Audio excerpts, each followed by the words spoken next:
이런저런 이야기. 있잖아 민기뉴, 내가 다 알아냈어. 전부 다. 그 사람은 까빠네마 공작 거리 끝에 살아. 맨 끝에. 그리고 집 옆에 차를 세워둬. 새장도 2개씩이나 있어. 하나는 카나리아를 키우고 다른 하나는 파랑새를 키워. 아침 일찍 갔었어. 우연히 찾은 것처럼 보이려고. 구두 닦이 통을 들고서 너무 가보고 싶어서 구두 닦이 통이 무거운지도 몰랐다니까. 집을 자세히 살펴봤는데 혼자 살기엔 조금 큰 집 같았어. 그 사람은 안쪽 세면대에서 면도를 하고 있었어. 내가 손뼉을 쳤어. 구두 닦으세요.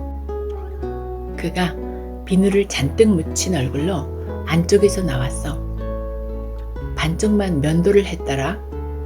그 사람이 웃으면서 이러는 거야. 너였구나. 들어와라 꼬마야. 나는 그 사람을 따라 들어갔어.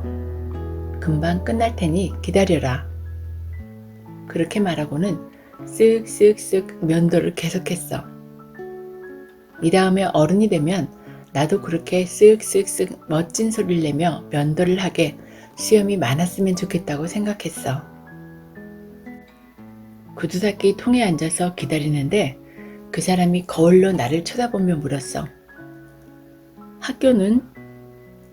오늘은 국경일이잖아요. 그래서 돈 벌려고 구두 닦이 나왔어요. 그래. 면도를 마치고는 세면대에 몸을 구부려 얼굴을 씻고 수건으로 물기를 닦아냈어. 그러자 얼굴에 불구슬에 윤이 나는 거야. 그가 나를 보더니 다시 한번 웃었어. 아침 같이 먹을래? 그러고 싶었지만 싫다고 했어. 들어와. 민기뉴, 정돈이 아주 잘 돼 있고 깨끗하더라. 식탁에는 빨간색 체크무늬 식탁보가 덮여 있었어. 게다가 찻잔까지 있더라. 우리 집에 있는 것 같은 머그잔이 아니야. 그가 일하러 나가면 나이든 흑인 아줌마가 와서 청소를 해준대. 너도 나처럼 빵을 커피에 적셔서 먹어봐. 하지만 삼킬 때 소리를 내서는 안 돼. 보기 흉하거든. 나는 여기까지 이야기하고 민기뉴를 바라보았다. 그는 헝겊 인형처럼 입을 꼭 다물고 있었다. 왜 그래? 아냐, 듣고 있어. 이봐 민기뉴, 난 말다툼하기 싫어. 불만이 있으면 빨리 말해줘. 넌 이제 포르투갈 사람하고 하는 놀이만 하는데 난 낄 수가 없잖아. 나는 잠시 생각에 잠겼다. 그건 사실이었다. 민기뉴가 이 놀이를 함께 할 수 없다는 생각을 못했던 것이다. 내일 모레 우리 벅 존스 보러 가자. 또우르 산타뚜족 추장한테 내가 연락할게. 벅 존스는 멀리 사바나에서 사냥하고 있을 거야. 민기뉴, 사반아가 맞니? 사바나가 맞니? 영화에서 보니까 나라고 하는 것 같던데? 잘 모르겠다. 진진이 할머니 집에 갈 때 에드문드 아저씨한테 물어봐야겠다. 잠깐 침묵이 흘렀다. 아까 어디까지 얘기했지? 커피를 빵에 적시는 데까지. 나는 한바탕 웃었다. 바보야, 빵에 커피를 적시는 게 아니라 커피에 빵을 적시는 거야. 그때 우리는 서로 아무 말 없이 앉아 있었어. 그가 날 열심히 훑어보더라. 내가 사는 데를 알아내려고 꽤 애를 썼겠구나. 나는 어찌할 바를 몰랐어. 그래서 사실대로 이야기하기로 했어. 제가 얘기해도 화내지 않을 거죠? 그래, 친구 사이에 비밀은 없으니까. 구두 닦으러 나온 게 아니었어요. 그건 짐작하고 있었다. 여기에 정말 와보고 싶었어요. 그런데 이 동네에는 먼지 때문에 구두를 닦으려고 하는 사람이 없어요. 히울 상파울루 고속도로 근처에나 가야 구두 닦으려는 사람이 좀 있어요. 그 무거운 통을 메지 않고도 올 수 있잖아. 이 통을 메지 않으면 집에서 못 나와요. 겨우 집 근처에서만 놀 수 있거든요. 그럴 때도 가끔 집에 들어가서 얼굴을 비춰야 돼요. 이해하시죠? 그래서 멀리 나가려면 돈 벌러 가는 척 해야 돼요. 내가 논리적으로 말하니까 웃었어. 우리 집 식구들은 내가 일하러 나간다고 해야 장난을 치지 않겠구나 하고 생각해요. 그게 훨씬 나아요. 매를 덜 맞거든요. 난 네가 그렇게 말썽꾸러기라는 게 믿기지 않는데? 그래서 내가 아주 진지하게 말했어. 난 아무 쓸모 없는 아이예요. 아주 나쁜 아이 말이에요. 크리스마스에도 내 속에 악마가 태어나는 바람에 아무 선물도 못 받았어요. 난 악질이에요. 개망난이인데다가 불량배예요. 우리 누나 말로는 나같이 못된 아이는 태어나질 말았어야 했대요. 그랬더니 놀란 표정으로 머리를 극적이더라. 이번 주만 해도 매를 여러 번 맞았어요. 정말 아프게 맞을 때도 있어요. 내가 하지도 않았는데 얻어맞은 적도 있어요. 조금만 잘못되면 다 나 때문이래요. 우리 집 식구들은 습관처럼 날 때려요. 무슨 일을 그렇게 저질렀는데? 마음속에 정말 악마가 있나 봐요. 충동이 일면 참을 수가 없거든요. 이번 주엔 에우제니아 아줌마네 집 울타리에 불을 냈어요. 꼬르델리아 아줌마한테는 안짱다리라고 했더니 화를 불같이 냈어요. 또 헝겊공을 찾는데 그 바보 같은 공이 창문으로 날아가서 나르시자 아줌마네 큰 거울을 깨버렸어요. 그리고 새총으로 전등을 3개 깼고 아벨 아저씨네 아들 머리에다가도 돌 던졌어요. 됐어. 그 사람이 웃음을 숨기려고 손으로 입을 가렸어. 더 있어요. 뗀뗀아 아줌마 댁에 막 심어놓은 묘목을 죄다 뽑아버렸고요. 또 호즈나 아줌마네 고양이한테는 구슬을 먹였어요. 어허, 그건 안 돼. 동물을 학대하는 건 나도 싫어. 큰 구슬은 아니었어요. 아주 조그만 거였어요. 사람들이 설사약을 먹이니까 금방 나오던데요. 쇠구슬을 사주지는 않고 매만 무지하게 때렸어요. 그런데 가장 억울했던 건 잠자다가 아빠한테 슬리퍼로 맞은 일이에요. 무엇 때문에 맞는지도 몰랐어요. 왜 맞았는데? 애들하고 영화를 보러 갔었거든요. 2등석으로 갔어요. 거기가 요금이 싸니까요. 그런데 막 오줌이 마려웠어요. 그게 어떤 건지 아시죠? 그래서 구석으로 가서 누웠지요. 물줄기가 흘러내렸어요. 바보처럼 밖으로 나갔다가 영화를 다 못 보면 아깝잖아요. 아저씨는 아이들이 어떤지는 잘 아시죠? 하나가 오줌이 마렵다고 하니까 모두 마렵게 된 거예요. 그래서 모두들 구석으로 갔고 금세 물이 강처럼 흐르게 됐어요. 결국 파울루네 아이들이 그랬다는 것이 들통났어요. 그래서 철이 들 때까지 1년 동안 방크 극장 출입이 금지됐어요. 저녁에 극장 주인이 아빠한테 일러 바쳤는데 아빠는 그냥 넘길 일이 아니라고 생각하셨나 봐요. 민기뉴는 아직도 떨떠름한 얼굴이었다. 이봐, 민기뉴, 그러지 마. 그 사람은 내 가장 친한 친구야. 그리고 너는 루이스가 우리 형제들 중에서 왕인 것처럼 나무들 중에서 왕이고 너는 그걸 알아야 돼. 사람은 마음이 넓어서 자기가 좋아하는 것은 다 받아들일 수 있다고. 그래도 여전히 아무 말이 없었다. 알았어 민기뉴. 난 구슬치기나 하러 갈란다. 네가 자꾸 그러니까 짜증이 나. 처음에는 나에게 창피를 준 사람의 차를 타고 다닌다는 사실이 부끄러워 나와 그의 만남을 비밀로 했다. 하지만 나중에는 비밀이 하나쯤 있다는 사실이 마음에 들어 계속 이 만남을 비밀로 남겨두기로 했다. 포르투갈 사람도 내가 하자는 대로 해주었다. 우리는 우리 사이를 아무도 눈치채지 못하도록 하자고 굳게 약속했다. 그 첫째 이유는 아이들을 차에 태워주고 싶지 않아서였다. 누군가 아는 사람이 가까이 오면 그 사람이 또뚜까 형이라 하더라도 나는 자세를 낮춰 몸을 숨겼다. 그 다음 이유는 우리의 대화가 방해받는 것이 싫었기 때문이었다. 아저씨, 우리 엄마 한 번도 못 봤죠? 우리 엄마는 인디언이에요. 진짜 인디언의 딸이에요. 그래서 우리 식구들은 모두 반쯤은 인디언이에요. 그런데 넌 어떻게 그렇게 피부가 하얗지?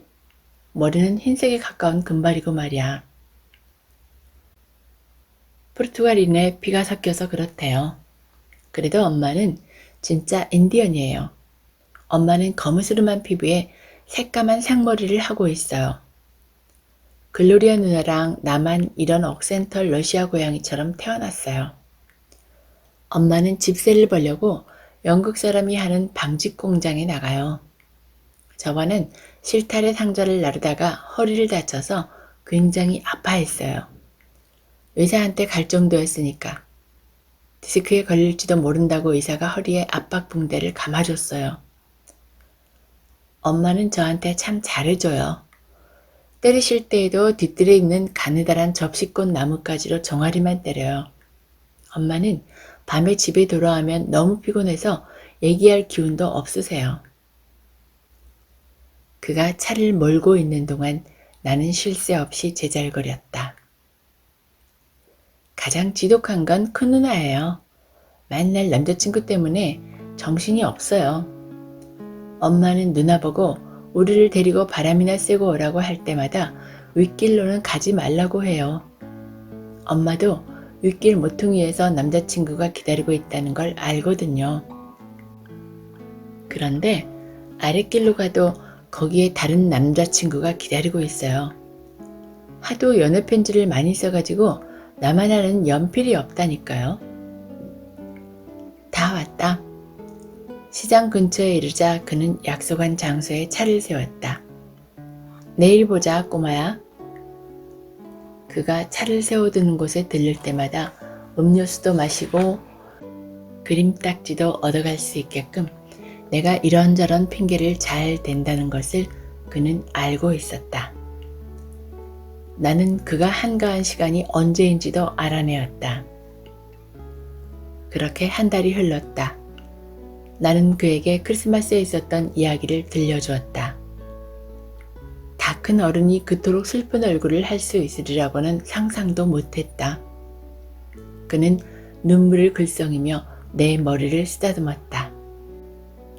그리고 두 번 다시 크리스마스에 선물을 받지 못하는 일이 일어나지 않도록 해주겠다고 약속했다. 세월은 아주 느리게 지나갔다. 행복한 나날이었다. 우리 집 식구들은 내가 변했다는 것을 눈치챈 것 같았다. 난 심한 장난도 치지 않았고 뒷마당 구석의 내 작은 세계에서만 살았다. 가끔씩 악마가 내 마음을 부추기는 때도 있었다. 그러나 예전처럼 심한 욕도 하지 않았고 더 이상 이웃을 괴롭히는 일도 없었다. 나와 그는 기회 있을 때마다 드라이브를 했다. 어느 날인가 그는 차를 세우더니 내게 미소를 지어 보이며 물었다. 우리 차를 타고 드라이브 하는 게 그렇게 좋으니? 이게 우리 차라고요? 내 곳은 모두 다 네 거야. 우린 가장 친한 친구잖아. 나는 뛸 듯이 기뻤다. 아, 이렇게 멋진 차의 절반이 내 것이라는 것을 모두에게 얘기할 수 있다면 얼마나 좋을까? 이제 우리는 정말 친한 친구 사이가 된 거지? 맞아요. 그러면 뭐 하나만 물어보자.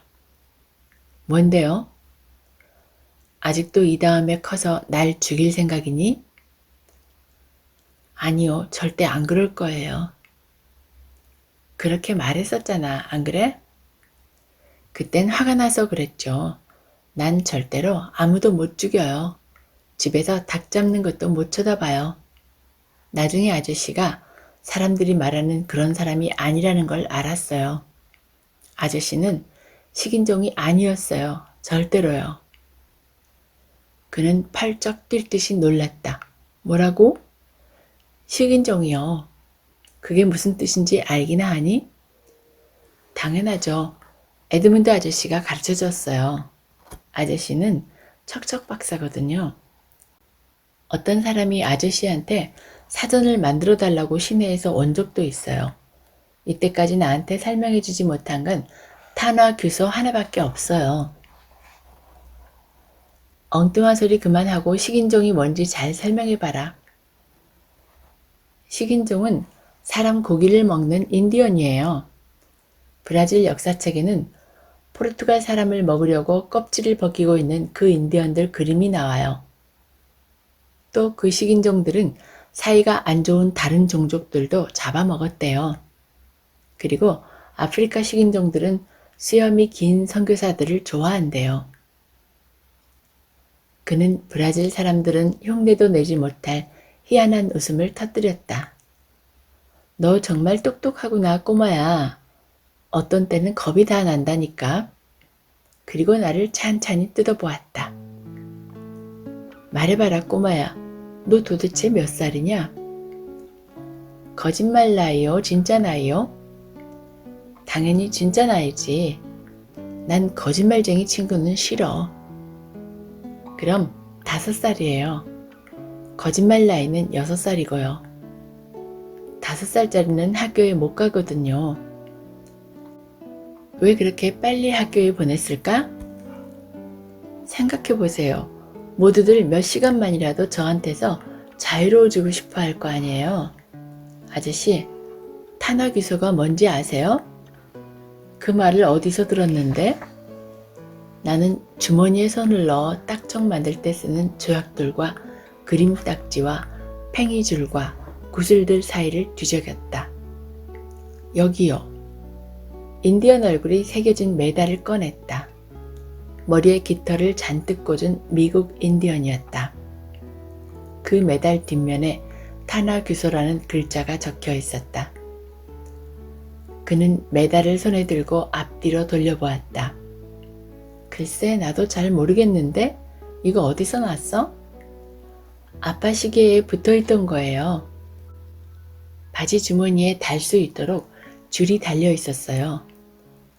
아빠 말씀이 그 시계는 저한테 물려줄 유산이었는데 아빠가 돈이 필요해서 그걸 팔았대요. 아주 멋진 시계였는데. 팔고 남은 걸 유산으로 줬는데 그게 바로 이거예요. 줄은 썩은 냄새가 나서 끊어버렸어요. 그는 다시 한번 내 머리를 쓰다듬었다. 넌 정말 굉장히 복잡한 아이야. 하지만 솔직히 말해서 이 늙은 포르투갈 사람 마음을 기쁨으로 가득 채워주기도 한단다. 그건 분명해. 이제 그만 가볼까? 난 지금이 참 좋은데 조금만 더 있으면 안 돼요? 심각하게 할 말이 있어요. 그럼 얘기해봐라. 우리 정말 친구 맞죠? 친한 친구요. 그렇죠? 그렇다니까. 이 차도 절반은 제 거죠? 그렇죠? 언젠가는 완전히 내 것이 될 거다. 그럼 나는 좀체 말을 꺼낼 수가 없었다. 얘기해보거라. 뭘 그리 망설이냐? 넌 그런 아이가 아니잖아. 화 안 낼 거죠? 맹세하마. 우리 사이에 마음에 안 드는 게 2가지 있어요.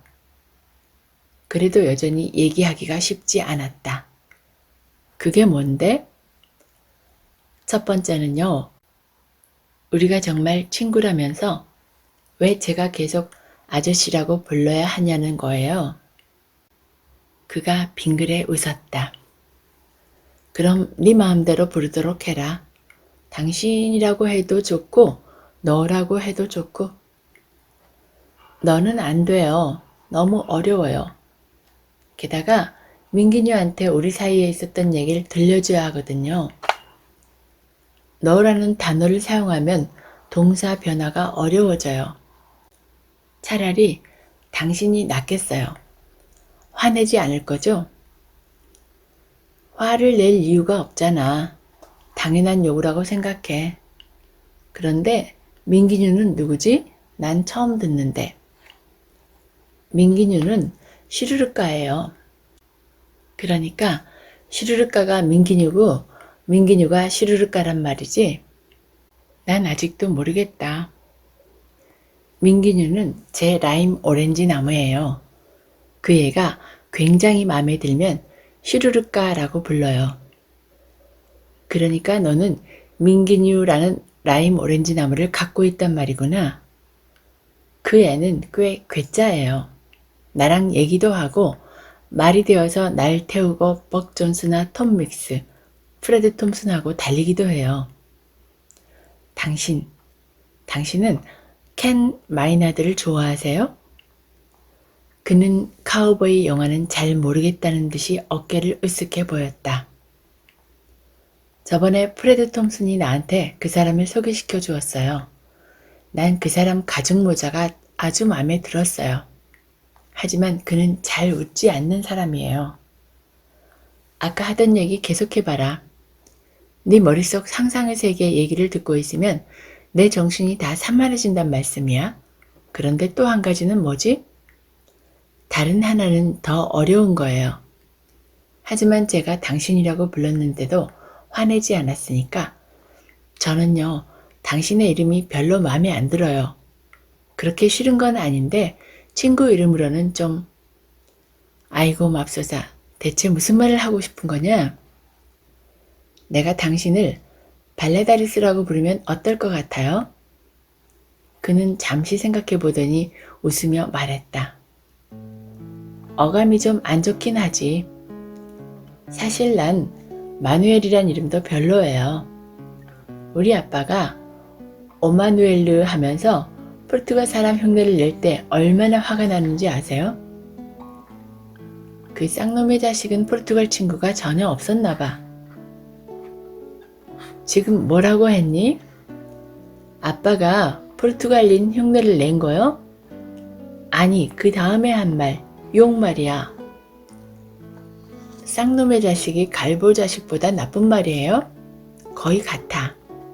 그럼 앞으로는 그런 말 안 할게요. 그런데요? 그런데요는 내가 할 말이다. 그래서 결론이 뭐냐? 나를 발레다리스라고도 하기도 싫고 마누엘이라 하기도 싫은 것 같은데? 내 맘에 썩 드는 이름이 하나 있어요. 그게 뭔데? 나는 그 순간 세상에서 가장 뻔뻔한 얼굴을 지어 보였다. 라디스라우 아저씨나 아니면 빵집의 다른 어른들처럼 부르고 싶어요. 그는 주먹을 불끈 쥐며 화를 내는 척했다. 이봐, 넌 내가 아는 애들 중에서 가장 뻔뻔한 녀석이야. 날 포르투갈라고 부르고 싶다 이거야? 더 친하게 보이잖아요. 그게 네가 바라는 전부냐? 그렇다면 알았다. 그렇게 하도록 해라. 이젠 가도 되겠지? 그는 시동을 걸고 잠시 무언가를 생각하다가 차를 몰았다. 그러다 창문 밖으로 고개를 내밀어 밖을 살폈다. 길에는 아무도 없었다. 그는 차 문을 열고 내게 말했다. 내려라. 나는 그가 시키는 대로 그를 따라 차 뒤로 갔다. 그러자 그는 차 뒤에 달린 스페어 타이어를 가리켰다. 자, 꽉 잡아. 조심해야 돼. 나는 기쁨에 넘쳐 박쥐처럼 착 매달렸다. 그는 차에 올라 천천히 차를 몰았다. 5분쯤 지나서 그는 차를 세우고 나를 보러 왔다. 마음에 들어? 꿈 같았어요. 그럼 됐다. 어두워지고 있으니까 이제 그만 돌아가자. 고요히 땅거미가 졌다. 멀리 가시덤불에서는 매미들의 노래가 깊어가는 여름을 알리고 있었다. 차는 부드럽게 미끄러져 나갔다. 좋아. 앞으로는 그 일에 대해선 절대 얘기하면 안 된다. 알았지? 절대 안 할게요. 난 그저 네가 집에 잘 도착해서 식구들한테 어디에서 뭐 하다 왔는지나 잘 말했으면 좋겠다. 벌써 다 생각해 두었어요. 오늘은 교리문답에 갔었다고 말할 거예요. 목요일이잖아요. 아무튼 누가 널 당하겠냐. 언제든지 빠져나갈 구멍을 찾아낸단 말이야. 나는 그의 곁으로 바짝 다가가 팔에 머리를 기댔다. 뽀르뚜가, 난 절대로 당신 곁을 떠나고 싶지 않아요. 당신도 알지요? 왜? 당신이 세상에서 가장 좋은 사람이니까요. 당신이랑 같이 있으면 아무도 저를 괴롭히지 않아요. 그리고 내 가슴 속에 행복의 태양이 빛나는 것 같아요.